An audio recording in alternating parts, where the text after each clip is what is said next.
Meu pai é metalúrgico, né? Então a base do sindicato, eu lembro das eleições do Lula, né? Das greves do ABC, eu vi em pé ali, meu pai ficava vendo televisão em pé, então essa expectativa da gente dar um passo a mais. Então esse governo que fala de educação eu entendo, assim, porque era a minha formação. A gente chegou até o nível técnico, né? Que os metalúrgicos são técnicos, então os filhos dos metalúrgicos têm que ir para a universidade. No mestrado eu falava dessa estética tradicional japonesa, eu gosto da ideia de uma poetética, né? É uma poiesis, é um fazer e uma estética de uma recepção. Então eu vou para os fundamentos, então hoje eu estou num grupo que vai estudar vocabulário, a gente começa a traduzir, então muda muito, né? De novo mudou o foco, mudou a vontade de entender, o caminho para entender o Japão. Objeto é esse lugar do cientista que analisa a coisa, né? Que não fala de si. Então, quando eu estou falando de sujeitos, eu estou falando de encontros. Então, eu vou ao encontro, né? Eu vou buscando ouvir também. Então, isso é um método de análise também que eu vou desenvolvendo à medida que eu vou tentando entender um pouco melhor a cultura japonesa. A produção narrativa do anime, que é um produto que eu acho que é importante falar, eu trabalho com animação japonesa, que a animação japonesa é o produto do cinema, o cinema do Miyazaki. Eu estou trabalhando com produto para televisão, que é um produto não é uma arte, é um produto para consumo, é um produto de entretenimento ligado a uma mega indústria com vários braços, né? É alimentícia, indústria de brinquedos, entretenimento, jogos, mangá, enfim. A cultura japonesa também usou por muito tempo essas animações também como uma forma de passar os seus valores. Naruhodô Entrevista, Edilene Daniel Severiano. Naruhodô. Você quer apoiar a ciência? Quer apoiar o pensamento científico? Quer ajudar o Naruhodô a se manter no ar? Ouvir os episódios e espalhar a palavra já é um grande passo. Mas existe um outro jeito. Quem possibilita isso é a Aurelo. Você escolhe um valor de contribuição mensal e tem acesso a conteúdos exclusivos, conteúdos antecipados e vantagens especiais. Além disso, você pode ter acesso ao nosso grupo fechado no Telegram e conversar comigo, com Altair e com outros apoiadores. Toda vez que você ouvir ou fizer download de um episódio pelo Aurelo, vai também estar pingando uns trocadinhos para o nosso projeto. Combinado? Então baixe agora mesmo o app Aurelo no endereço orelo.cc ou na sua loja de aplicativos e ajude a fortalecer o conhecimento científico. /Naruhodô.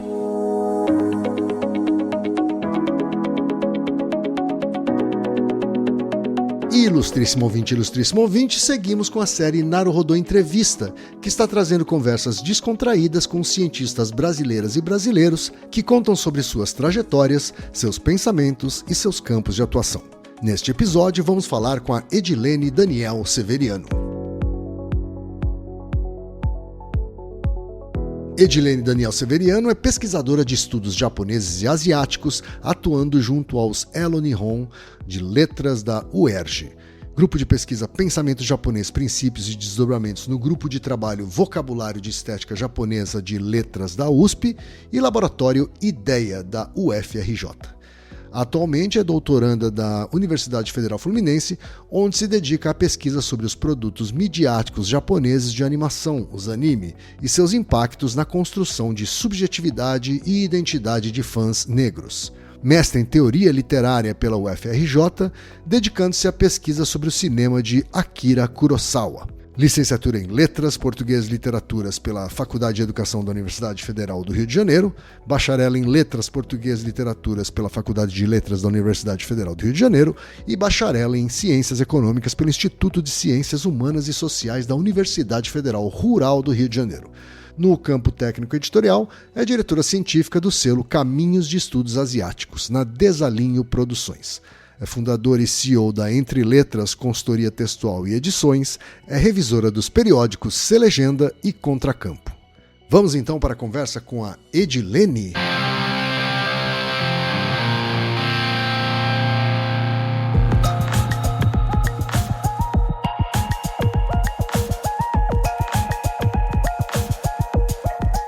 Edilene, muito obrigado por ter topado conversar com a gente. Eu queria que você começasse dando um salve para os nossos ouvintes aqui. Eu que agradeço pelo convite, Ken. Eu sempre estou fugindo já há um tempo, né? Eu sempre enrolo, sempre fujo, mas hoje estou aqui. Agradeço pelo convite, agradeço quem está ouvindo, cedendo o tempo da sua escuta pra gente. Eu é que agradeço, Edilene. Não faz mal você fugir, faz parte de eu ter que ficar caçando as pesquisadoras e pesquisadores, porque, enfim, né? É a vida, né? A vida, muito trabalho, muita pesquisa em andamento, e que bom que deu certo. Sim. Oi, Edilene, eu vou começar como eu começo, com todas as pessoas, cientistas brasileiras, brasileiros ou que moram no Brasil. Eu vou começar com a pergunta que eu faço para todo mundo, tá? Eu queria saber quando você nasceu, onde você nasceu e em que contexto familiar, socioeconômico você nasceu, Edilene. Olha a pergunta, algumas décadas indelicada para as mulheres, mas eu sou super feliz com a minha idade. 30/4/1988. Ah, uma menina. Que isso, taurina teimosa, nativa do ano do dragão, esse é meu ano, então tô feliz. Essa pessoa, assim, Certo. que já vai falando que gosta de horóscopo mesmo, é cientista, mas gosta. Onde eu nasci, desde 5 anos de idade, eu decoro, moro no mesmo lugar. Parada de Lucas, subúrbio da zona da Leopoldina, Rio de Janeiro, RJ. Sensacional. Desde 5 anos tinha de saber onde a gente morava. Caso você se perca, você tem que saber falar. Então minha mãe tinha muito essa preocupação da gente decorar o endereço. Moro no mesmo lugar. Enfim, eu acho útil as crianças saberem onde moram, né? É verdade. E no mesmo lugar ainda, 36 anos depois. Segunda filha de 3, somos meninas, a casa das meninas. O pessoal sempre fala, a casa das meninas. Né? Meu pai chama Jorge, eu gosto das meninas, né? Porque são as 3 meninas, né? As 3 tentativas do meu pai foram vindo meninas e ficaram meninas. Então, eu sou a segunda filha. Terceira, se eu for pensar na minha irmã de criação, núcleo familiar pequeno, né? Assim, meu pai, minha mãe, minhas irmãs, minha irmã caçula é temporã, então ela veio quase 10 anos depois. Então, eu fui caçula um bom tempo, tenho meus vícios de caçula, mas hoje sou filha do meio. Durante um tempo tinha essa minha prima, mas enfim, núcleo familiar um pouco. Esse é o núcleo, né? Mas assim, com parentes muito próximos, avós, tias, eu tenho muitas tias também. Minha família, eu digo minha família é uma família de mulheres. Então, minhas tias sempre foram muito presentes. Contexto socioeconômico suburbano, né? Para quem conhece o Rio, Parada de Lucas, aquele finalzinho de subúrbio, finalzinho ali chegando em Caxias já. Como economista, não tenho medo de falar a palavra pobreza, né? Que a gente vem desse lugar. Acho que a academia vai elitizando a fala da gente. A gente não traz esse termo, mas sou uma pessoa, como academicamente gostam de usar, abre aspas, oriunda das classes populares, fecha aspas. Então, eu me divirto com Sim, esses sim. vícios das pessoas, né? Isso faz parte, né? E sendo de Parada de Lucas, você é imperatriz ou você tem outra escola de samba de coração ou você não é muito do carnaval? Isso não é uma pergunta que se faça. O bairro tem escola de samba, que é Unidos de Lucas. Nunca fui à quadra, não gosto de festa, não gosto de barulho, eu não gosto de tumulto. Eu sou carioca, eu não gosto de praia. Entendi. Eu tenho amigos cariocas assim, é. Assim, acho que todo carioca é um pouco portelense, mas eu sou mangueira, não adianta. A escola do coração é Mangueira, É então. mangueira. Ela não gosta de carnaval, mas ela torce pela mangueira, não adianta. Tá certo. Eu nem vejo desfile, mas a mangueira tem que ganhar. Você sabe explicar de onde vem esse carinho pela Mangueira? Assim, porque eu sequer sou carioca, aliás, não sou nem paulista, mas eu tenho um carinho pela Mangueira, sabe? Se tiver passando o desfile da Mangueira ali na TV, eu acabo parando pra ver um pouquinho, sabia? E olha, eu não sei. Eu aprendi a ser mangueirense quando criança. Meu pai é Viradouro e minha mãe Portela. Meu pai é Salgueiro. Minha mãe Portela. Né? Minha mãe nem do Rio é mineira, mas é portelense. E eu aprendi a gostar da Mangueira pelo entusiasmo, acho que pelas cores, pelas histórias que conta. Eu acho que também tem um atravessamento da gente se ver na avenida de alguma forma e aquela torcida. Eu não sei explicar, eu só sei que É meio inexplicável mesmo, né? é um fenômeno. Pra mim é um fenômeno. Eu nem gosto de carnaval, mas a Mangueira tem que ganhar. Acontece alguma coisa com os carros, eu choro junto com o pessoal das escolas todas, porque eu não sei. Mas o fenômeno de estar no Rio de Janeiro, sei lá, de ser brasileiro. Sei. Bom, já que você não gosta de carnaval, me conta como é que foi sua infância, o que você gostava de fazer, até o momento em que você começou a pensar na hipótese de virar uma cientista, né? Virar uma pesquisadora, assim. Isso nasceu logo criança ou isso veio mais tarde? Me conta um pouquinho da sua infância, como é que era. Então, isso é interessante, essa pergunta, porque isso veio mais tarde, mas a responsabilidade de ir para a universidade veio desde que eu tenho caderno de caligrafia. Então, isso está na minha trajetória. Tinha que ir para a universidade. Era uma expectativa da família toda, assim, é isso? Meu pai é metalúrgico, né? Então, a base do sindicato, eu lembro das eleições do Lula, né? Das greves do ABC, eu vi em pé ali, meu pai ficava vendo televisão em pé, então essa expectativa da gente dar um passo a mais. Então, esse governo que fala de educação eu entendo, assim, porque era a minha formação. A gente chegou até o nível técnico, né, que os metalúrgicos são técnicos, então os filhos dos metalúrgicos têm que ir para a universidade. Não fiz engenharia, ninguém que fez engenharia, pro desespero do meu pai. E era isso, ainda tinha que fazer engenharia. Sim, sim. Mas a gente foi para a universidade, cada uma para sua área, mas estamos aí. Mas era um caminho, assim, que é engraçado, que a sociedade olha pra gente e acha isso muito inusitado. Né? Uma família de pessoas pretas, todo mundo vai para a universidade. Para mim era óbvio, que meu pai sempre falou que tinha que ir para a universidade, né? Desde que eu me lembro. Você falou que é a terceira das irmãs, das 4, incluindo a irmã de criação, é isso? Tô correto? Isso. E aí, as outras 2 tinham esse dever também? Tinham essa obrigação familiar também, esse compromisso com a prosperidade? Sim, eu acho que era para todo mundo. A minha irmã mais nova, para ela, eu acho que já foi óbvio, porque pela diferença, ela viu a gente indo para a universidade. Certo. Mas não tinha a ideia de parar em ser técnico, né? E ao mesmo tempo que tinha aquela cobrança de estude para não ser uma empregada doméstica. Então tinha esse atravessamento de preparar a gente para não ser empregadas domésticas. Não, nada contra, mas meu pai tinha muito essa ideia. Nós já tivemos gerações, minha avó foi, minha mãe foi, então que a minha avó mãe dele. Então tinha esse atravessamento de não sei onde era, não sabia o que era a universidade, não sabia o que se fazia na universidade, não sabia onde ficava a universidade, mas eu dizia. E as professoras na escola achavam engraçado. Falar que queria ir para a universidade, mas era o lugar que meu pai dizia que a gente tinha que estar e tem que estar lá. Porque era uma frase que você já falava desde criança para as pessoas, é isso? Sim, eu tinha a ideia de que eu ia estudar matemática e coisas assim, eu ia ser professora, né? Eu queria ser professora. Eu vou ser professora de matemática, e você vai fazer. Vou, e era isso, assim, pra mim sempre foi normal, aquele sempre foi o meu lugar. Você fez escola pública no primeiro grau? Como é que foi? Sim, a vida toda, desde a classe de alfabetização, escola pública. Primário, eu sou da época do primário, do ginásio, né, que depois vira ensino fundamental, depois você vai pro ensino médio, né, que era o antigo colegial, enfim, e aí eu fiz técnico, né, não fui pro Pedro II, que tem aquela coisa de ir, aqui no Rio, muito de ir para o Pedro II. Né, que ir para o Pedro II era a tradição de quem entraria mais facilmente na universidade, e escola técnica é sabido que são as pessoas que vão para o mercado de trabalho, né, se fosse abraçar o técnico. Você fez o técnico ou você fez só o segundo grau no Pedro II? Não fiz o Pedro II, eu não fui pro Pedro II. Ah, você não foi pro Pedro II, entendi. Eu fiz técnico em administração.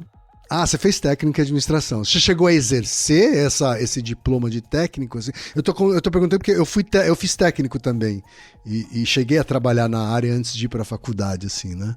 Não, porque eu sou da turma que passou de primeira no vestibular. Aí terminei, passei pra faculdade e fui embora. Entendi. Né? Então não me debati naquele momento. Talvez tivesse sido bom ter me debatido com o mercado de trabalho naquela época. Acho que ia tomar umas pancadas e ia ficar mais esperto. Foi o que aconteceu comigo, viu? Assim, eu tomei umas pancadas Toma umas pancadas. porque não passei de primeira no vestibular, né? Agora, me conta, Edilene, como é que foi o seu processo de decisão sobre faculdade? Né? Porque a gente né, geralmente a gente toma uma decisão dessas que tem um impacto para a vida toda, né? Mas de um momento em que a gente é muito jovem, muito sem saber direito o que a gente quer, e principalmente não saber direito o que significa aquele curso que a gente está escolhendo, né? Então me conta como é que foi esse processo de decisão e o que você decidiu. Eu acho que foi um processo bem caótico, porque para mim ainda é abominável a ideia, porque eu acho que a gente está em gerações próximas e falavam assim pra gente: você tem que escolher o que você vai fazer pro resto da sua vida, pelos próximos 30 anos. Você tem 16, 17 anos, você tem que escolher o que você vai fazer pros próximos 30, 40 anos. E isso pra mim era horrível, a ideia de escolher uma coisa só, né? Era muito assustador. Eu já fazia o técnico em administração, então eu falei, vou fazer economia, porque os amigos falando, vou fazer administração de novo, mas aí tinha aquela coisa de administração, arruma um emprego mais fácil. Mas aí eu fui ver um pouco mais sobre o curso de economia e comecei a ler, né, um pouco o material das faculdades. Eu falei, acho que a economia vai me afunilar um pouco mais. Ao mesmo tempo que eu fiz estágio no Tribunal Regional Federal, aqui do Rio, eu fiquei nas turmas de recursais, no JEF, não sei se está aberto ainda, o JEF. Juizado Especial Federal, fiquei nas turmas de recursais e quando, sabe, né, órgão público, quando você não tem muita coisa para fazer, vai esperar de feriado, você tem que cumprir horário. Comecei a ler os processos e meu chefe falou, faz direito, faz direito, faz direito. Então eu lembro que naquele ano, para o UFRJ eu botei direito e para as outras eu botei economia. Ele falou, faz direito que você volta para estagiar comigo. Mas eu queria muito, que eu acho que eu nunca falei para ninguém, assim, eu queria muito ter feito filosofia. Primeira mão para você. Eu queria muito ter feito filosofia, mas eu não me sentia intelectualmente preparada. Eu achava que era uma coisa, do outro mundo, eu achava aquilo inalcançável para mim. E aí eu falei, deixa eu melhorar, né? É a medida ocidental do copo vazio. Deixa eu melhorar e pegar essas outras coisas no caminho e ir amadurecendo, e aí lá na frente eu faço. E eu lembro que eu fiz o Enem também, né? Então eu fui muito bem na minha redação, assim. Não seria nota 10 fantástico, mas tirei 97,5. Uau! Conhecimentos gerais, a prova não foi muito bem, eu falei, vou fazer a redação. E aí eu lembro que eu consegui nota de corte para PUC na época, mas eu falei, não vou conseguir fazer filosofia, eu achava que aquilo era impossível. E aí abandonei a ideia e passei para economia e fui fazer economia. Mas era um medo assim de ser mais intelectual do que você se sentia capaz, é isso? Era medo de não conseguir aprender. Eu achava que aquilo realmente demandava uma capacidade intelectual, uma vivência de mundo, um preparo, uma construção de leitura, que hoje eu entendo que isso também era muito porque eram os filósofos. Os filósofos, nós estudamos, todos nós, irrevogavelmente, estudamos os filósofos gregos. E isso coloca pra gente um muro, pra nós mulheres, um muro ali quase intransponível, que pra mim ali foi intransponível, eu deixei pra lá. Daí eu já falo, cara, eu tinha nota de corte pra PUC, mas eu deixei pra lá. Podia até não conseguir a bolsa, que era pra bolsa, podia ficar numa repescagem, conseguir uma bolsa de 50%, mas dava. O sistema tava batendo naquele dia, naquela hora que dava pra fazer. Falei, não, vou deixar pra lá. Então é muito isso, assim, né? Hoje eu entendo melhor qual foi esse processo, como foi esse processo, né? Até o que me levou a esse lugar de não dou conta. E me conta então da faculdade de Ciências Econômicas, né? Ou Economia que você fez. Correspondeu ao que você esperava? Você gostou de ter feito esse curso? Como é que foi isso? Você fez uma correção aí que eu falei economia, eu não sou economista, eu sou cientista econômico, eu fiz ciências econômicas, eu sempre corrijo as pessoas antes de você me corrigiu. Uhum. É um curso fiz um curso teórico, eu digo que eu não faço, o pessoal acha que todo mundo vai para economia, vai fazer cálculo de PCA, eu falo, gente, meu curso era uma gama de história do pensamento, história, sociologia, história. Então, intelectualmente, no campo, eu me achei, depois de muito tempo, né? Eu fui entender por que eu tinha feito, qual era o caminho para fazer graduações tão diferentes, segundo as pessoas. Mas eu me achei nos fundamentos, eu me achei na história, eu me achei naquilo que fundamenta o pensamento. Mas como ser humano, né? Ali também foi uma pessoa muito dividida, porque eu cheguei a fazer 2 faculdades ao mesmo tempo. E aí também tinha aquele querer fazer letras também, porque literatura era o que me deixava perto da filosofia, então a literatura para mim era alcançável, mas a filosofia não era. E economia eu fui me achando, quanto mais o curso foi largando a matemática, porque aquela criança que queria ser professora de matemática viu que não ia rolar no primeiro cálculo, quase tomou pau, assim, e a estatística foi um horror total, um sofrimento muito grande, né? Também. Hoje eu entendo também que era questão de ser oriunda de escola pública e não ter ido para cursinho, porque muita gente estava ali 1, 2 anos em cursinho, vinha de escola particular, então tinha visto conteúdos que eu não processava, não tinha nem aberto o livro naquilo ali.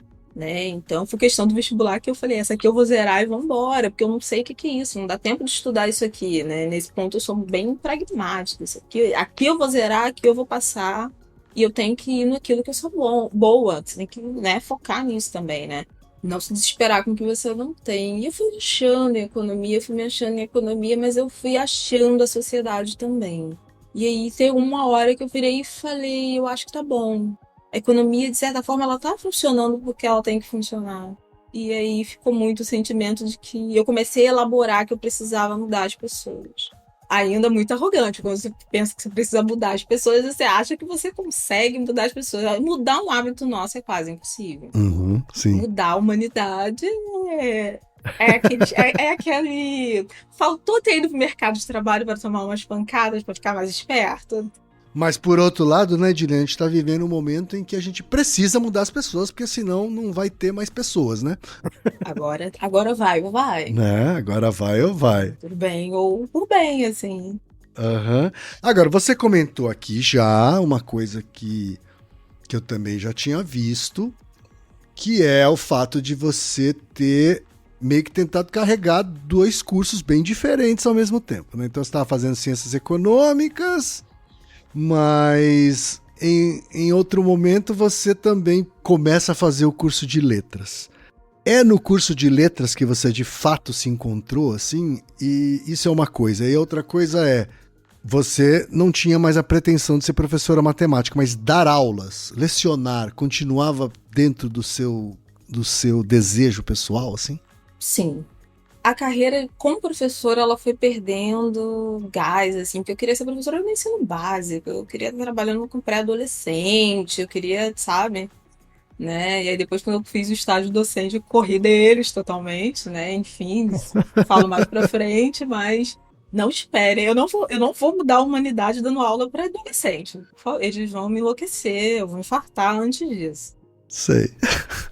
Mas continuou, né? Assim, era aquela. Eu sempre vou falar que faltou a pancada, né? E aí ficou aquele ranço, porque eu tinha que passar para o FRJ. Não tinha que passar para qualquer lugar. E aí eu tinha botado direito para o FRJ. E aí não me atentei que era muito difícil. Só não era mais difícil que na UERJ, aqui no Rio de Janeiro, que é a escola de direito, assim, né? Tradicionalmente é da UERJ, a nota mais alta, né? E aí não passei, ficou aquele ranço. No ano seguinte eu já tava na faculdade, mas aí eu fiz vestibular de novo, só de pirraça, vou ter que passar no FRJ. Uhum. Ai, o FRJ me deu tanto trabalho anos depois, eu não insisti tanto, mas é aquilo, né? Cuidado com o que você deseja, fui eu que escolhi. Eu sempre digo por mim, fui eu que escolhi. Eu não posso reclamar de ninguém. Fiz vestibular de novo, tava fazendo faculdade, aquela loucura, passei. Tive que dar conta das duas para não perder. Fiquei na correria muito louca e tranquei uma e cheguei a cogitar largar, mas meus pais nunca falaram, faz isso, faz aquilo, até porque eu sou a primeira pessoa da minha família a entrar na universidade. Então meus pais não tinham como me orientar em nada, assim, para escolher, não tinha ninguém perto, assim. Tirando o espaço da escola, que foi uma boa escola, era uma escola técnica, mas era uma escola que já tinha, né, sua tradição, enfim. Então, tirando aquele espaço, eu não tinha muita orientação, mas ali foi a única imposição do meu pai. Começou, termina. senão você vai criar o hábito, o mau hábito de deixar as coisas pelo caminho. Certo. E aí eu tive que sentar com muita dor no coração, trancar letras e terminar a economia. O que você achou dessa lição do seu pai, não na época, mas hoje? Bom, excelente. Maus hábitos a gente cria fácil. Abandonar as coisas a gente faz muito fácil. E eu me eduquei assim. Quando eu penso em desistir de alguma coisa, começou, termina. Porque deixar as coisas pela metade isso é uma falha de caráter. Então, o pai tinha essa questão, assim, muito bem marcada. Não deixe as coisas pelo meio do caminho. Uhum. E concluí, tentei o mercado de trabalho, não deu certo. Tentei. Chegou uma hora que eu desisti. Fiquei só na letras mesmo. Falei, não, agora eu tenho que focar nisso aqui. Eu já tô com um diploma, a família tá precisando que eu me... né? Porque tinha aquela expectativa também, né? Com um curso de economia. Não era um curso para ser professor. Então foi um choque muito grande. Eu não consegui me estabelecer no mercado de trabalho, não consegui um emprego, não ter uma remuneração, não sair de casa e fazer um curso tradicionalmente, que é o curso, entre aspas, de pessoas pobres, que são cursos de licenciatura, que a gente vê que as pessoas conseguem tradicionalmente ascender mais socialmente, são as pessoas que passam primeiro a ser professores, depois os filhos vão ser médicos, engenheiros, enfim, tem uma entrada ali, né? Sim. Com professor, advogado, né? E aí, ali, professor de história, ali, português, matemática, tem espaços que corpos pretos tradicionalmente ocuparam dentro da universidade em áreas que não eram oceanografia. A gente nem sabia, muitos de nós ainda não sabem nem sei o que faz direito. Eu lembro que uma colega saiu do curso de economia e foi para Portugal fazer oceanografia. E eu fiquei, nossa, existe esse curso, né? Então, é isso. Aí fiquei na letras e tô saltitando, né? Acho que eu sou a pessoa que está em trânsito eterno entre universidades e áreas que, em tese, são diferentes, mas não são muito diferentes, não. Mas a gente fala disso depois. Não, eu quero falar disso agora. Agora? Então vamos lá. O que você tem a dizer sobre essa coisa? Parece muito diferente, mas não é não. Então, vamos lá. Ciência. Os meus amigos cientistas de todas as áreas me desculpem, mas ciências passam por fundamentos. Brincadeiras que são básicas. E existe um certo comportamento e uma certa mentalidade, um exercício da prática dos fundamentos. Então, a mesma Edilene, que gosta da disciplina que é muito chata, que é FEB, que é Formação Econômica do Brasil e Economia Brasileira, tomava pau, o professor pegava no meu pé pra caramba, né? Mas eu gostava dessas disciplinas de formação e eu vou me encontrar em fundamentos da cultura brasileira, em fundamentos da cultura portuguesa, e depois eu vou me encontrar em teoria literária, então eu vou me encontrar naquilo que eu vou trabalhando com pessoas. Né? Porque economia é uma ciência, ciências econômicas são uma ciência social aplicada, né? Então, a letras, ela também tem esse aspecto de trabalhar com a obra, o autor e o leitor. O leitor é a sociedade, porque a obra é lida num dado tempo. Então, eu transito muito nessa questão de conceitos básicos, daquilo que fundamenta aquela cadeira, né? Então, eu vou levar isso comigo, seja para comunicação, seja para os estudos japoneses, trabalhar o que é base, né? Eu gosto de trabalhar as disciplinas que fundamentam, estruturam o pensamento. E aí eu tento fazer com que elas dialoguem em alguma medida, né? Então, por isso que eu digo, é diferente, mas não é tão diferente assim, porque no final estamos todos falando sobre pessoas de alguma forma. Para pessoas, de pessoas, com pessoas, do antropólogo ao biólogo que está trabalhando, ele está trabalhando com, sei lá, fauna, flora, mas também está mexendo ali em algo que impacta pessoas, ou que as pessoas impactam, ou algum geneticista. Então, para mim, eu olho desse âmbito mais macro, né? Minha visão acaba sendo muito macro.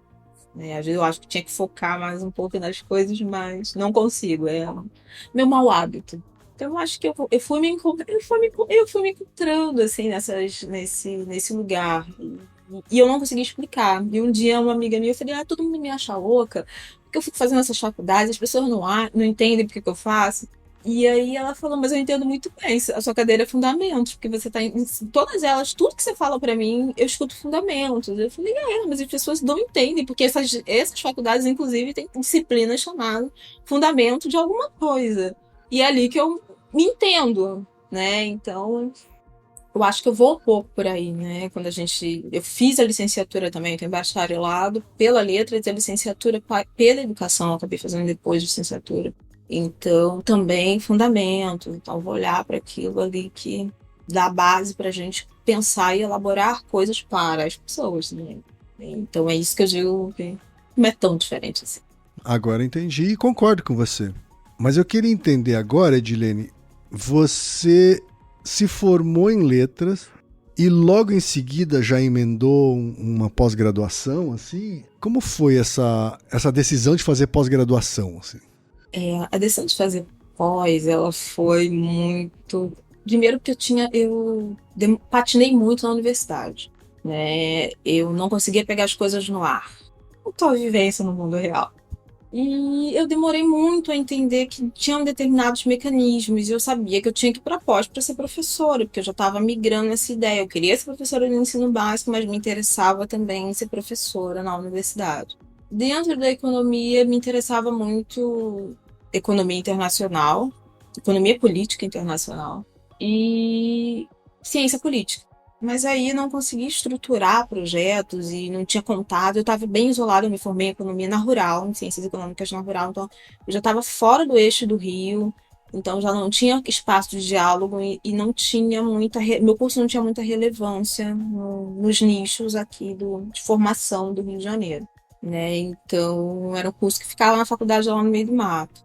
E aí eu fiquei tateando, e aí me encontrei na teoria literária, né? Então, emendei, mas eu também, assim, quando eu volto para letras, eu volto fazendo estágio, então tinha que dar conta de fazer estágio, porque meus pais já tinham feito sacrifício de me bancar para uma universidade, aí quando eu quis fazer duas ao mesmo tempo, foi mais difícil ainda, e aí eu falei, não, a minha passagem eu tenho que me virar. Eu posso morar com eles, mas tudo meu eu tenho que bancar.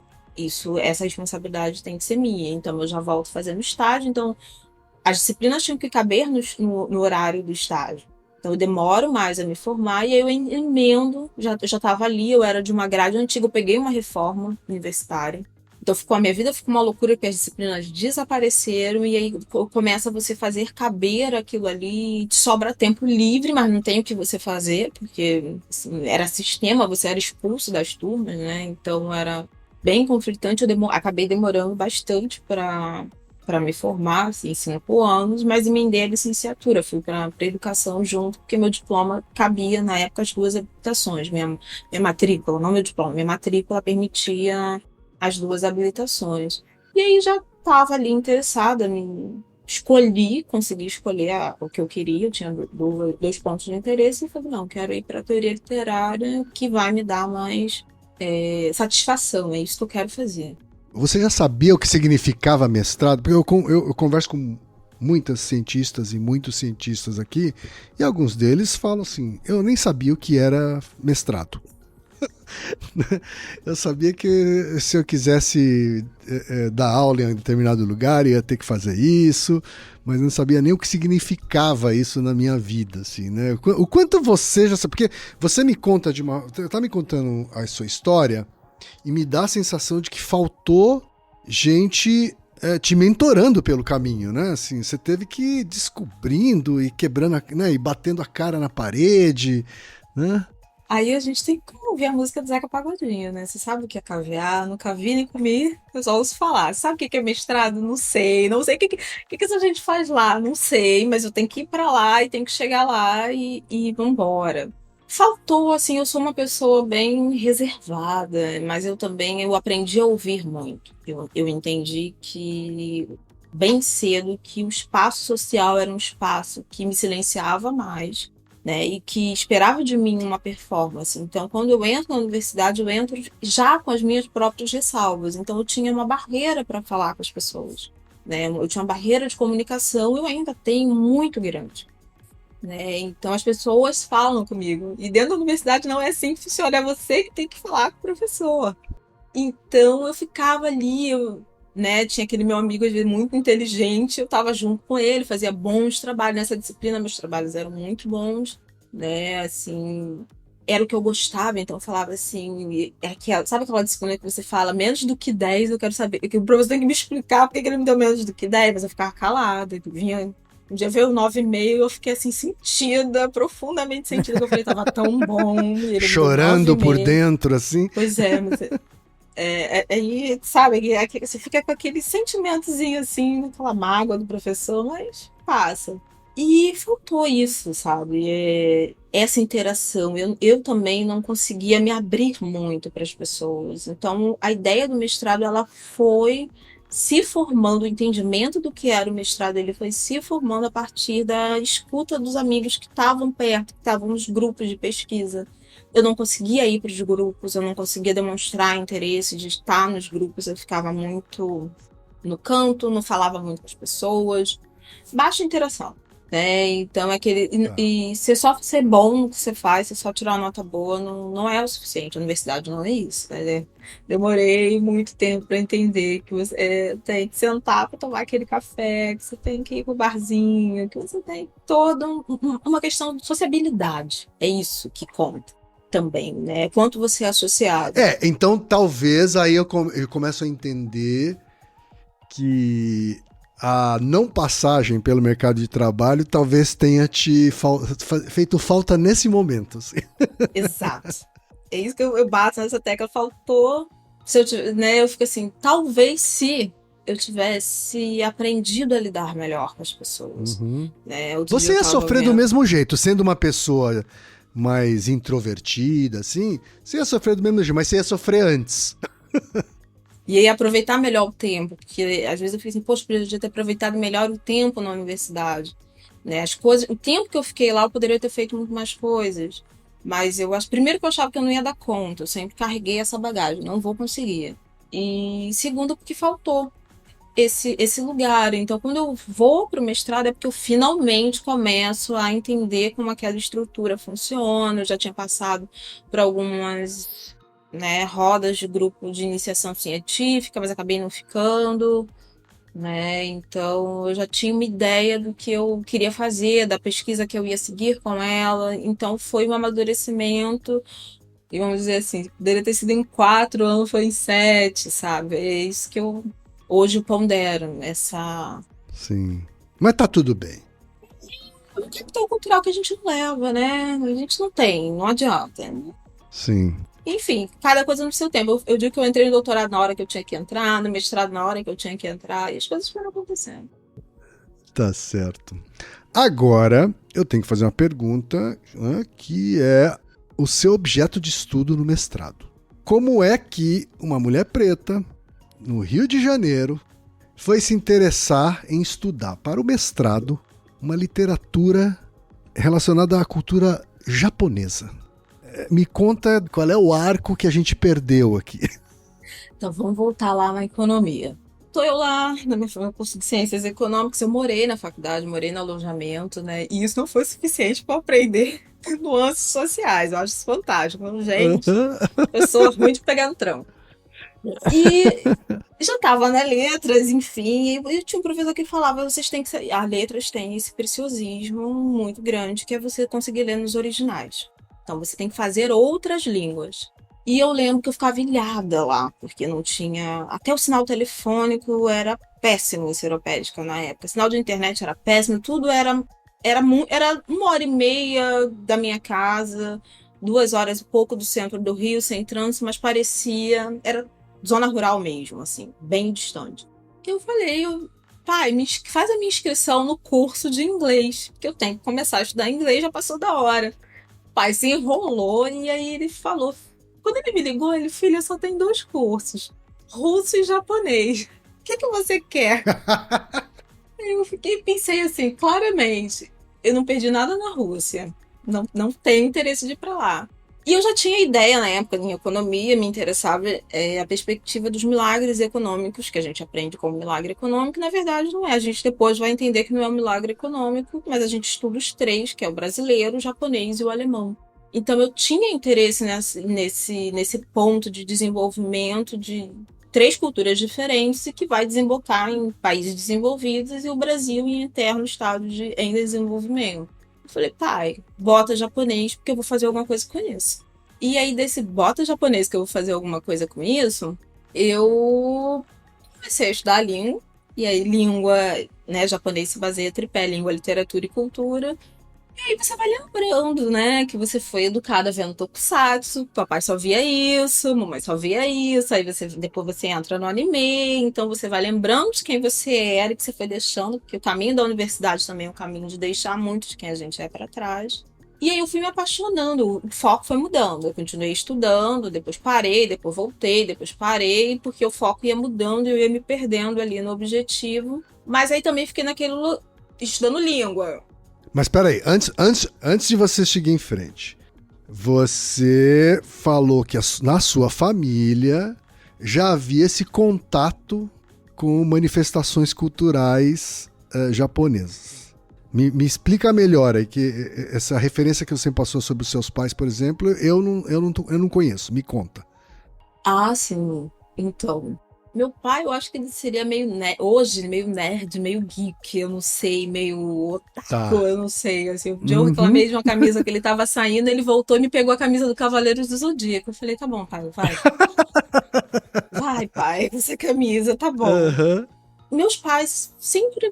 Aqui no Rio era TV Manchete, eu não sei em outros que a gente não tinha condições de TV a cabo, nem nada, e nem tinha essas coisas Mas aqui. a TV Manchete passava Cavaleiro do Zodíaco, inclusive. Passava né? Cavaleiro do Zodíaco, mas passava Jaspion, passava Changeman, passava tudo. Então Verdade. eu fui educada na frente da televisão com eles vendo isso. E pra mim isso era muito normal.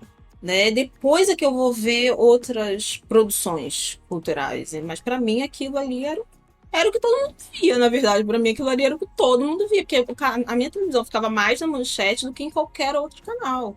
Não sei, o meu mundo era esse. Depois é que eu fui conhecer outros mundos, né? Então eu acho que eu tava voltando pro meu mundo. Quando eu começo a estudar japonês, eu digo que eu volto pra casa de alguma forma, assim, pra uma coisa que era um objeto de todo mundo. Né? Eu acho que isso é importante dizer também. Era um objeto de todo mundo na minha casa. Qual foi o seu objeto exatamente no mestrado? Eu trabalhei com um dos filmes do Kurosawa. Trabalhei com Rhapsody em agosto. Comecei trabalhando com Rhapsody Sonhos, mas ficou muita coisa e eu acabei ficando só com Rhapsody em agosto. Mas aí já era cinema, né? Assim, Já então, era cinema. desse contato com a cultura mais popular japonesa, para onde foi, onde é que aconteceu esse salto para o cinema japonês também? Porque não é exatamente o cinema mais visto no Brasil, né? Assim, para ver um filme do Kurosawa, não é nas grandes redes de cinema que você vai ter contato com isso, né? De novo, vamos voltar para a TV aberta, que a TV, eu digo que as pessoas subestimam a TV aberta. A TV aberta passava muita coisa. O primeiro filme do Kurosawa que eu vi foi Irashomon. Meu pai estava vendo. E tem uma cena que a personagem ela dá um grito e eu fiquei assustada, eu era criança e eu fiquei meio traumatizada com aquilo. Depois, numa aula de teoria literária, o professor levou, né, o filme pra gente, levou Rashomon e Trono... Minto, quem levou foi a professora de japonês do curso e o professor levou Trono Manchado de Sangue. E aí eu começo a ter contato com esse cinema de novo e a partir do estudo da língua também. Então o mundo foi se abrindo ali, porque eu também era muito curiosa. Então quero saber os principais cinemas. E o Kurosawa é o que mais circula no Brasil, né? Assim, Do cinema japonês, é. né? Então o pessoal viu mais, então tem mais memórias sobre isso, entende melhor também. Enfim. E aí eu vou decidindo qual era o meu objeto ali da pesquisa. E falei, não vou pegar agora porque ainda não sei japonês o suficiente. De novo, ainda não sei o suficiente. O copo tava meio vazio. E aí eu brinco que eu botei o DVD no lugar, assim, eu tinha o DVD, eu botei ele no lugar e caiu na minha cabeça. E eu falei, eu acho que é agora, né? Eu acho que esse cair na minha cabeça é a persistência para eu não deixar para o doutorado, para eu não deixar para daqui a 2 anos, quando meu japonês estiver melhor, para fazer isso. Uhum. Que bom que caiu na sua cabeça. Pra deixar pra trás essa sua síndrome de ainda não estou pronta pra isso. E aí eu tava escrevendo o projeto para aquele filme, mas eu falei, cara, eu não consigo botar o nome do filme aqui. E aí como é que eu faço? Eu falei, vou botar e vamos ver. vamos ver se eles aprovam, vamos ver o que que dá, porque é isso que eu quero fazer. Porque chegou aquele lugar também. Eu não quero fazer outra coisa. Eu não vou, porque aí veio aquele peso dos 17 anos. Eu não vou passar o resto da minha vida estudando outra coisa. Eu quero estudar Japão. Ali estava decidido, né? Eu falei, eu não abro mão mais disso. Preparado ou não, lá vou ir. Estamos aí, né? Então foi essa decisão, assim. Agora me conta então sobre essa pesquisa. Assim. O que foi a sua tese, vamos dizer assim, nesse seu trabalho de mestrado? Assim, né? Antes de mais nada, eu acho que é bom situar um pouco as nossas ouvintes e os nossos ouvintes, né? Dar uma sinopse desse filme para quem não viu, né? Não precisa ter spoiler, mas assim, uma sinopse para quem não viu, para a gente entender então qual era a tese em cima desse filme. Porque você tem um título pomposo aqui, né? Eu vou ler o título aqui do trabalho. No Limite e no Limiar, a reapresentação da apoteose da simulação em Hachigatsu no Kyoshi Kyoko. Kyoshi Kyoko. Vamos lá, dá uma sinopse, depois me conta um pouco sobre o seu trabalho em cima do filme. Então, vamos lá. Esse é um dos filmes de Bakusha, é um filme sobre bomba atômica, né? É um tipo de filme japonês, então há essa classificação, filmes sobre a bomba atômica. Em resumo, é um filme que eu acho que muita gente conhece, que o Richard Gere participa, né? Ele é o sobrinho que vai visitar uma tia, já é uma senhorinha, o pai dele morreu, o pai estava no Havaí, então ele cresceu, e ele volta para o Japão e ele vai para os arredores de Nagasaki, porque a história se passa lá, onde caiu também a bomba, e ele começa a interagir com aquele lugar, com aquelas pessoas. Essa senhorinha, a tia, né? Ela estava cuidando dos netos e ela está bem idosa. Eu acho que isso também é um ponto interessante, porque os netos estavam conhecendo a história, que é a história que ela estava indo embora, né? E deixando e se perde também, né? Essa vivência, e ele vai vivenciando essa descoberta das crianças também, porque as crianças vão e tem elas vão para a cidade, então elas vão nos espaços, elas vão na escola, onde caiu a bomba, né? E aí elas vão conversando com a avó também, eles vão se interessando, né? Aquela dinâmica de que eles não queriam ficar com a avó também, os pais deixam eles lá. Eles não queriam ficar muito tempo, porque tinha aquela coisa, a minha avó não faz uma comida gostosa, mas a comida dela é estranha, então tem essa divergência ali de gerações, mas é um filme que vai trazer essa memória, vai fazer essa passagem por essa memória da bomba atômica, né? E não vou dar um spoiler de como. Pode dar. Pode dar? Porque eu sou a rainha dos spoilers, gente. Desculpa. Não, esse filme já tem décadas, né? Então, então né, eu acho que, né, por favor. E aí o filme, eu vou olhar exatamente para essa construção do filme que leva à última cena, que é a ideia de apoteose da simulação, que é quando começa esse momento de ideia de simulação, de simulacro e simulação, né? Que é o momento que acaba o real. É isso que a gente chama de real na filosofia, que é o momento do nuclear. O evento nuclear, ele só acontece, ele é o mar. Tem essa ideia de que ele só ia acontecer uma vez. A gente já percebeu que a gente é capaz de ficar reprisando esse evento, né?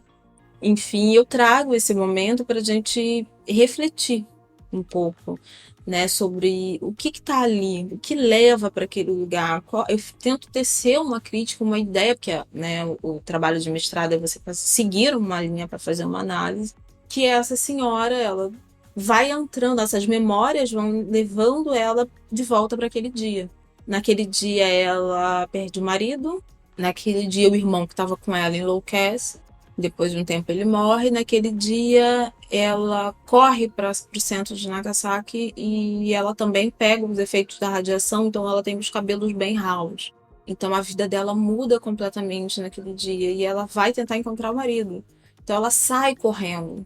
E a última cena, ela correndo de novo para aquele momento que vai e tem uma construção ali do clima, né, da meteorologia. O tempo vai, as nuvens, a chuva, e tudo vai o vento, e uma ideia de um olho, né, que eu faço até uma análise sobre, a partir um pouco de Deleuze também, depois e trago isso, essa ideia de um signo visual ali, que ele vai sendo construído, porque ela, né, o irmão entra numa neurose, enlouquece, e aí aquilo tudo vai construindo um cenário que leva ela de volta para esse lugar, né, do nuclear. E os outros correndo, correndo, o sobrinho vai embora, os filhos voltam, ela não tá bem, a vovó não tá bem. E vão todos atrás dela, né? Então também isso é muito simbólico. As outras gerações também estão ali atrás. E o Kurosawa, ele tem até uma conversa com Garcia Marques, que ele fala que a questão do nuclear ela precisava ser trabalhada, não é o único filme que ele trabalha, mas ela precisava ser trabalhada pelos japoneses. Precisava ser dita, falada, colocada em questão. Então ele leva esse. Elaborada, né? Mais do que elaborar, porque elaborar você falou, você pensou, e há um silêncio. Ele acusava esse silêncio dessa questão. Acho que foi Não gosto muito de falar, porque eu acho que só eles vivenciaram, então eu coloco muito isso, eu sou muito sensível a esse ponto. Até aqui minha análise vai, mas eu não vou. O Kurosawa era japonês, ele vivencia isso também, eu não posso dizer o quanto eles deveriam falar, mas, né, enfim, falar primeiro, recordar, entender as outras gerações, entenderem, porque é isso também as crianças. Aquilo vai se perdendo, né, um trauma, né, para a sociedade. As mulheres naquele lugar não casam por conta do efeito da radiação, existe toda uma estrutura histórica ali, né, narrativa e de sentimentos, né, então ele traz muito essa questão. Sim, sem dúvida. Eu fiquei com vontade de ver de novo o filme agora, você falando assim, sabe? Essa que é a verdade. E já faz muito tempo que eu vi esse filme, já faz muito tempo, mas eu me lembro, eu não sei se existe essa cena, mas existe na minha memória a sensação de que foi a primeira vez que eu vi uma figura ocidental, né, no caso o Richard Gere, representando ali os americanos, pedindo desculpas pela bomba, né? Foi a primeira vez que eu vi assim, nossa, um americano pedindo desculpas pela bomba, assim, né? E eu ainda era, né, era bem mais jovem, assim, falei, nossa, e ficou muito marcado na minha mente, sabe? Porque também ele estava colocando ali uma questão que era necessária, né? Eu acho que também era necessário ao povo japonês. Precisou um cineasta japonês colocar um personagem americano para pedir desculpa pro japonês, né? Eu tentei trabalhar basicamente essa temática. Aí, teoricamente, eu estava trabalhando com Baudrillard, né? Com a questão do simulacro, da simulação, da crise do real, verdade, sujeito, representação. Sim. Quer dizer, você foi fazer letras depois das ciências econômicas, mas no final virou uma filósofa. Não sei. Ou pelo menos a análise é filosófica, né? Talvez. Ainda tenho o desejo de um dia, quando eu tiver velhinha, eu vou lá bater na porta da faculdade de filosofia e quem sabe. Você ficou feliz com o seu trabalho de mestrado? Sim, você ficou. Porque mestrados são. Uma pós-graduação curta, né? Assim, Sim. Você ficou feliz? Porque eu já conversei com cientistas que ficaram satisfeitos e cientistas que falaram. Ah, foi só uma introdução pro doutorado, porque. Não, porque quando você termina, você fala, agora eu ia começar. Agora eu senti que eu peguei o tema e é agora que eu vou fazer alguma coisa. E aí acabou o tempo. E acabou o tempo, né? Então, eu lembro que eu estourei o tempo, eu pedi extensão de prazo, né? Então não podia ficar pedindo extensão de prazo. E aí eu falei, não, mas eu fiquei igual Chaves. Peraí, que só falta só mais um pouquinho, só falta mais um pouquinho. E minha orientadora, que me orientou mesmo ali, né, na parte de cinema japonês, Edilene, solta isso. Não dá mais tempo, que vai ficar sempre faltando. Porque, na verdade, ela me falou isso, agora que você vai querer começar, porque agora você pegou o tema. 2 anos é o tempo que você demora para se encontrar nas ideias e na teoria, e aí você amarra tudo. Começa a amarrar, né? Na verdade, você não amarra, você começa a tecer. Né? Isso foi uma palavra que eu peguei no mestrado, tessitura, tecer a coisa, e trago comigo, assim, né? Muito também do fazer do Kurosawa, que ele tinha um fazer muito da ideia do artesão, né? Então, fazer esse tipo de cinema, né? Então, cinema caro, a ideia do cinema tá tudo errado. Naquela época não tinha prego, pinta isso tudo de preto, porque tá parecendo prego quando reflete a luz, e ele tava fazendo... Acho que era trono manchado de sangue, e aí não dava pra aparecer aquilo, era... E aí essas coisas, assim, sabe, muito artesanais, e eu peguei um pouco isso dele, né, eu digo que eu trago o meu cineasta comigo, eu trago o Kurosawa comigo, com todas as ressalvas que possam fazer a ele, eu trago o meu cineasta Claro, comigo, no sim, meu fazer sim. também. O seu interesse pela cultura japonesa também cresceu durante esse período em que você teve que se aprofundar num filme japonês dessa forma que um mestrado pede? Sim, bastante. Primeiro porque eu tive que abandonar um filme, que era Sonhos, que eu queria trabalhar muito. Então, Sonhos abre muito um leque de entendimento de mito, que o mito para o Ocidente é uma coisa, o mito para o Japão é uma coisa completamente diferente. Essa mitologia japonesa, essa base de fundação do Japão. E aí, de novo, a gente volta para os fundamentos. Eu disse que minha cadeira é de fundamentos, então... O que que forma isso, né? E aí eu acabo veredando mais e mais pela Ásia. Então eu encontro o conceito de dor, né? Que é fundamental. Não abandono esse conceito, né? O conceito de dor, amarga e tal, né? Então, que é caminho. Eu vou criar um selo literário chamado Caminhos, né? Inspirado nessa ideia. E hoje eu faço parte do GP da USP, que é de pensamento japonês, e estou no núcleo de vocabulário de estética japonesa, entendendo que é essa... Vamos chamar de... Eu gosto, né? Eu brinco com o professor que está no meu núcleo, que é o professor Diogo César Porto da Silva. Ele é ótimo, ele me deixa fazer... Eu encontro professores maravilhosos, né? Que foi minha orientadora, Janete, e ele, que me deixam fazer as loucuras que eu quero. Né? Então, no mestrado, eu falava dessa estética tradicional japonesa. Eu gosto da ideia de uma poetética, né? É uma poiesis, é um fazer e uma estética de uma recepção.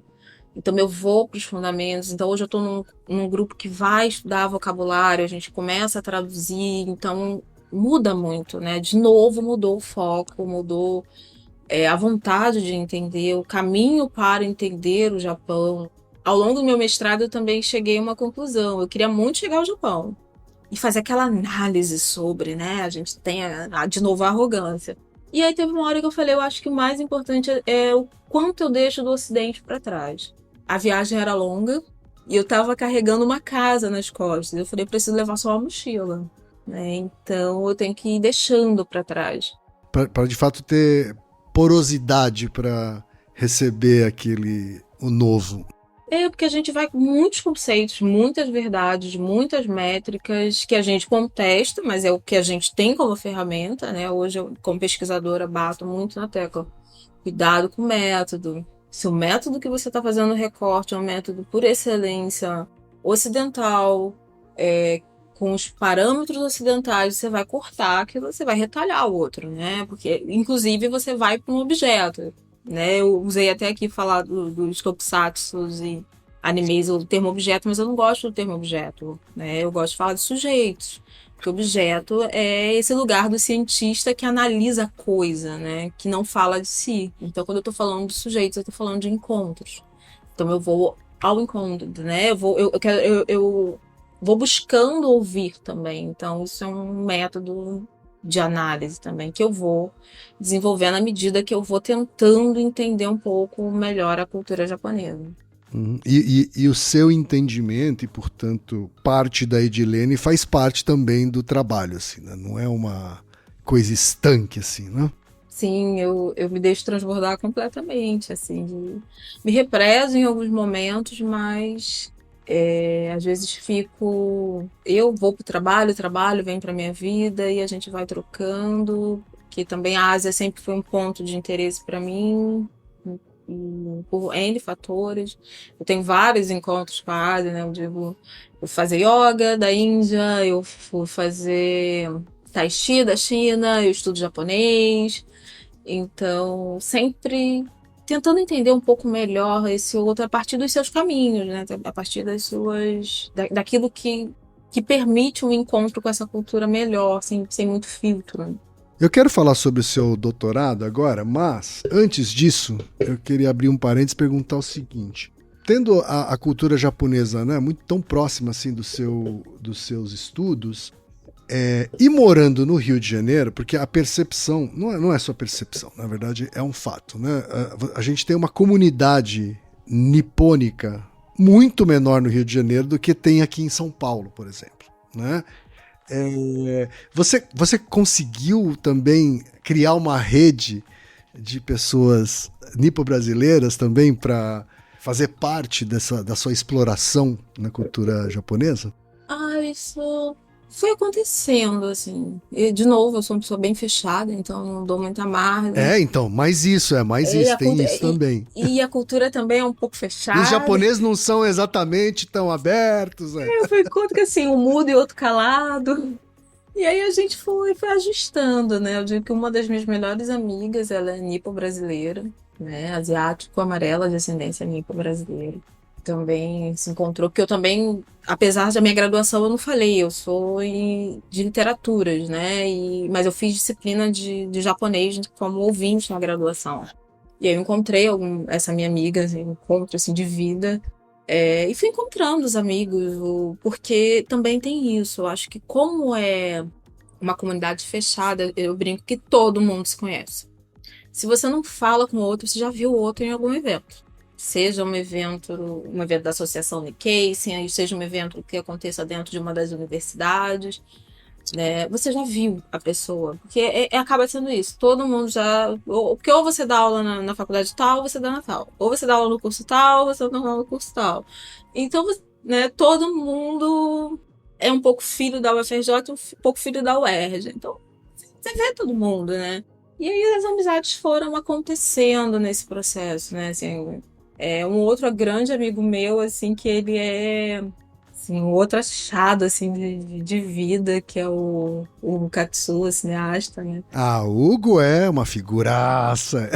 Eu digo assim, que é um choque para as pessoas, né? Pessoas pretas e pessoas de ascendência asiática sendo amigos e andando junto, assim, enfim. Mal sabem, Edilene, mal sabem os pontos em comuns que pessoas asiáticas e negras têm. Pois é, e eu fui descobrindo, né? Eu brinco que eu achava que que pra mim na época era todo japonês, porque é uma educação também, né? Primeiro você chama de japonês, aí depois vem Nikkei. Tem um nipocentrismo, né? Isso, e depois você vai chegar ao asiático amarelo de ascendência brasileiro, né? De ascendência nipônica. Né? Então, nesse processo, né, de aprender a nomear o outro também, eu fui me descobrindo e fui descobrindo as questões dos outros também, né? Porque você acha, eu brinco, eu acho que pra mim todo mundo era classe média alta, ninguém tinha problema nenhum, e minoria modelo, e também isso foi um ponto de não contato, porque você olha para o outro como minoria modelo, ele vê que você está olhando para ele como minoria modelo, ele também nem sempre ele quer ser visto dessa maneira, então ele não quer ser fetichizado, ele não quer ser exotificado, então ele também vai ter ressalvas para dialogar com você até que você... Porque o olhar diz, né? Como a gente olha o outro diz, né? Então, foi um encontro de vida, assim. Que bom, que bom. Voltando aqui, Edilene, como anda o doutorado? Isso não é uma pergunta que se faça. Você vai ter que contar pra gente, pelo menos, qual é o seu sujeito de estudo. Então, os meus sujeitos, eles são... Eu digo que no meu mestrado eu fui. E no meu doutorado eu tô voltando para fazer um ajuste fino. Que eu precisava organizar uma coisa antes de ir embora. De vez pro Japão.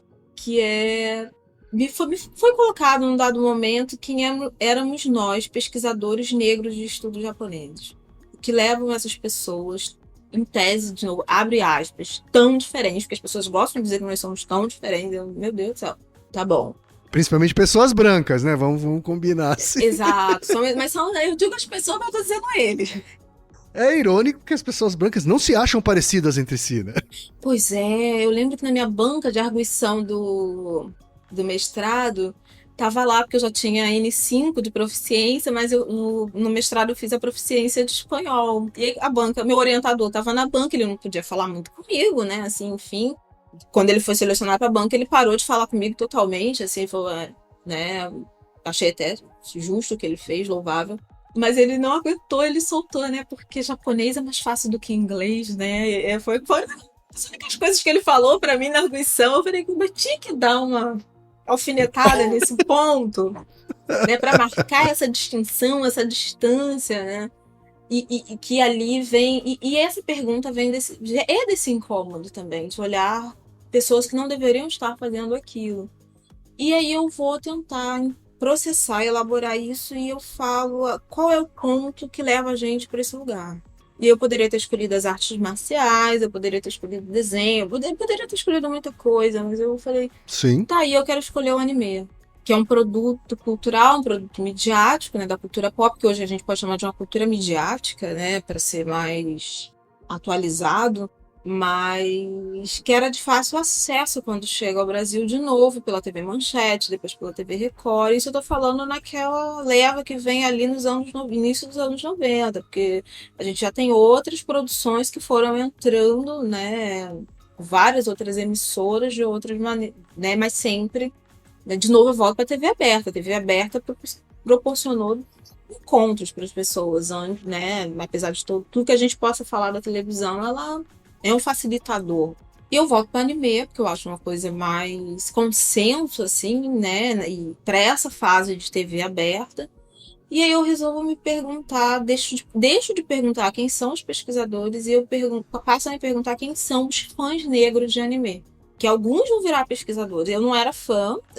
Depois é que eu me descobri na minha pesquisa que eu era um fã em algum momento da minha vida e deixei de ser. Isso é uma categoria também, né? Que muitos passam por esse lugar. Eu era fã quando era. Você era fã, mas hoje você não é mais, você não consome, mas você tem uma relação com aquele produto.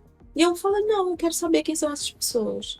Quero saber esse atravessamento. Eu quero entender como se deu isso. E não outra coisa. Né? Uma das questões que colocam muito para mim é por que você não olhou Marvel e DC? Porque eu pesquiso Japão, né? Eu não pesquiso Estados Unidos. Talvez se eu pesquisasse outra coisa eu fosse olhar essa relação, mas para mim o meu foco, que aí também é uma questão de leitura, eu não sou uma pesquisadora de estudos étnicos raciais, eu sou uma pesquisadora de estudos japoneses. Então eu parto desse primeiro objeto / sujeito, que eu estou olhando como produção cultural, uma manifestação cultural e mercadológica do Japão, né, para sujeitos negros, nesse contexto dessa coisa que a gente vai comumente chamar de América Latina, né, nesse Brasil, e sobretudo nas regiões metropolitanas, com foco no Rio de Janeiro. Tô curiosíssimo, já tô curiosíssimo, porque você não sabe, né, mas eu sou casado com uma mulher parda que tem um filho pardo, do primeiro casamento e que mora com a gente, né? Meu enteado, meu querido enteado, maravilhoso enteado, Gabriel. E ele é fissurado por anime. Ele conhece todos os animes que eu nunca ouvi nem falar. Assim. E eu queria entender esse fascínio que ele tem sobre... É claro que ele gosta dos Marvel também, né? Mas o Marvel pra ele é um filme que aparece ali, um blockbuster e tal. O anime não, são 50 episódios, ele assistiu 50, sabe? Né? E realmente eu já fiquei curioso, assim, com a sua pesquisa. Trarei novidades em breve. Mas foi esse caminho que eu fiz. Eu queria saber o que eu... Mas você né, tá... assim, O que você já pode falar? O que você já pode falar, assim, sobre essa pesquisa? E que eu já posso falar, eu acho que... Uma coisa, vai, eu não vou pedir pra você... Né? Eu sei que o processo de pesquisa é uma coisa a ser respeitada, mas eu queria... Me fala uma coisa, assim, que você acha que já pode falar. Assim, acho que isso aqui eu já consigo afirmar. É a narrativa. É esse processo. É porque eu olho muito pro processo da diegese, né? Como atravessamento colonial, como estruturação de mundo, como sistema de resistência, como sistema de oposição, né? Não usar sistema, porque sistema é muito mainstream, o sistema tá sempre ganhando, né? A gente tá contra o sistema, de alguma forma, se é que dá para ficar contra, né? Eu acho que são termos também obsoletos. Mas eu parto muito de um princípio, né? Eu fico entre ali uma ficção e uma versão, ou seja, eu brinco, o Ocidente é uma ficção que eles contaram tão bem para todo mundo que a gente acreditou. E eu parto do princípio que as pessoas, mesmo dentro do processo colonial, mesmo com todas as dificuldades, vou usar esse termo que eu estou usando por enquanto, mas elas vão encontrar um caminho. Elas vão procurar seus caminhos. As pessoas tendem a se salvar, de alguma forma. Elas vão procurar. Eu acho que o ser humano é fluxo, ele é água e ele vai procurar uma brecha para passar, sabe? E essa brecha, muitas vezes, ela num tempo também que a gente, dos anos 90 para cá, a gente vem numa colonização. A colonização era pelo olhar, né, também, mas ela se torna tão visceral a partir do midiático para pessoas racializadas que é a partir também desse lugar que essas pessoas vão procurar outras formas de se colocarem no mundo, de entenderem o mundo. A Susana Pira, ela usa um termo que é voltar para mais, que torna alguém fã, que faz alguém voltar para mais. E é isso. Dar vazão a esse lugar que as pessoas precisam de construção de uma narrativa. Principalmente essas pessoas racializadas, que estão em contextos de opressão. A produção narrativa do anime, que é um produto que eu acho que é importante falar, no trabalho com a animação japonesa, que a animação japonesa é um produto do cinema, o cinema do Miyazaki. Eu estou trabalhando com um produto para televisão, que é um produto não é uma arte, é um produto para consumo, é um produto de entretenimento ligado a uma mega indústria com vários braços, né? É alimentícia, indústria de brinquedos, entretenimento, jogos, mangá, enfim. A cultura japonesa também usou por muito tempo essas animações também como uma forma de passar os seus valores, né? Então tem uma narrativa ali, então eu já consigo constatar que é isso que faz as pessoas voltarem para Marte, né? Não, a despeito de tudo, é isso. Vou querer depois conhecer o trabalho finalizado, Edilene, mas antes da gente encerrar nossa conversa, porque eu já estou chegando aqui no meu limite de tempo, eu queria falar rapidamente da sua atuação com o selo literário, como isso nasceu, e também rapidamente falar sobre o livro que fez a gente se conhecer. Me fala rapidamente sobre essas duas coisas. Me fala sobre o selo primeiro. Então, eu lá na frente, no começo, eu disse que eu era taurina e eu não falei à toa. Reclamo pra caramba. Tô parando com isso, mas sou reclamona. Fico remoendo, ruminando aquilo. E no mestrado eu me deparei com uma falta de literatura, de bibliografia. E aí veio, e realmente não tem. E aí eu tava trabalhando com um amigo na época, na editora dele, era editora executiva, editora independente, e ele virou pra mim e falou: por que você não para de reclamar e cria um selo de estudos japoneses? Eu posso, ele pode fazer o que você quiser. Você tá na editora também, você cria um selo. Porque ele já tinha outros selos, mas eu tava no lugar de. Não tem, mas eu não tava no lugar de. Eu posso fazer. De novo, eu não me via fazendo aquilo, né, como editora. E aí eu precisava de um nome, precisava de uma ideia, porque eu queria fazer sobre Ásia, porque eu achava que também tinha uma urgência, e do Rio de Janeiro. Você colocou que em São Paulo tem a comunidade maior e aqui não tem. Então, isso também faz com que tudo aqui seja um pouco mais difícil. Você se forma aqui, mas vai estudar em São Paulo, fazer pós em São Paulo, fica em São Paulo, porque aqui não tinha, né? Hoje já tem grupos, enfim, tá melhorando. E aí eu falei, o que eu crio? E aí eu falei, tá, caminhos. O Do, o Marg e o Tal. Né? Então eu falei, criei caminhos, eu ainda falei com S maiúsculo no final, que são muitos os caminhos.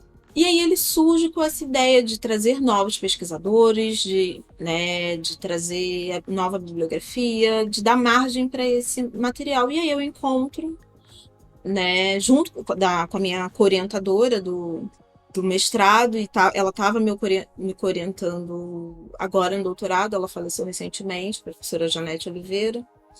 E ela muito, né, ligada a essa divulgação também de cinema japonês, e ela levou o Hugo para apresentar o documentário dele, O Perigo Amarelo, na UERJ. E eu já ouvi muito falar do Hugo, mas eu nunca conseguia estar no mesmo espaço que ele. E aí a gente se conheceu, e aquele documento me toca muito, né? Uma das entrevistas, e aí a gente começa a trocar, começa a falar, começa a trocar, começa a falar. E aí foi encontro de alma.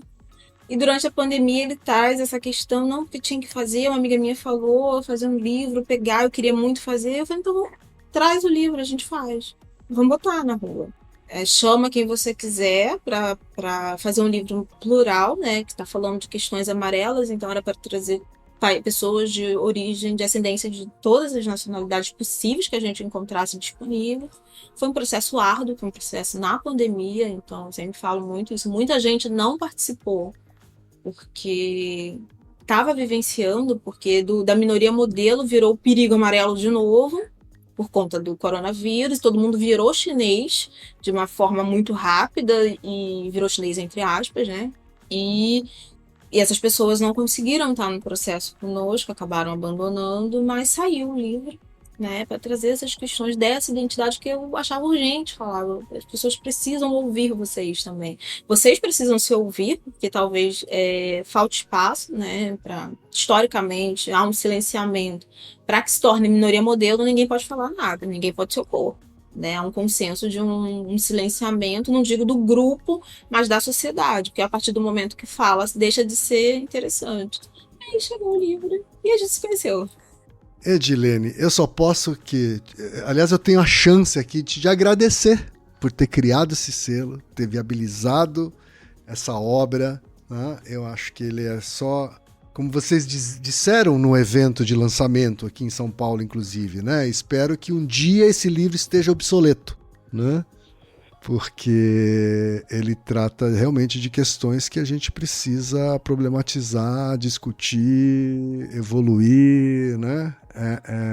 E eu tô falando, por enquanto, evoluir entre nós mesmos, entre nós leste asiáticos, assim, sabe? Porque mesmo a comunidade asiática ainda tá muito imatura nessas discussões, assim, sabe? Então eu queria agradecer demais, agradecer o selo e agradecer sua presença também aqui hoje, Edilene. Foi muito gostoso o papo, espero que tenha sido para você também, mas para mim foi demais conhecer um pouquinho mais de detalhe a sua vida e sua carreira acadêmica.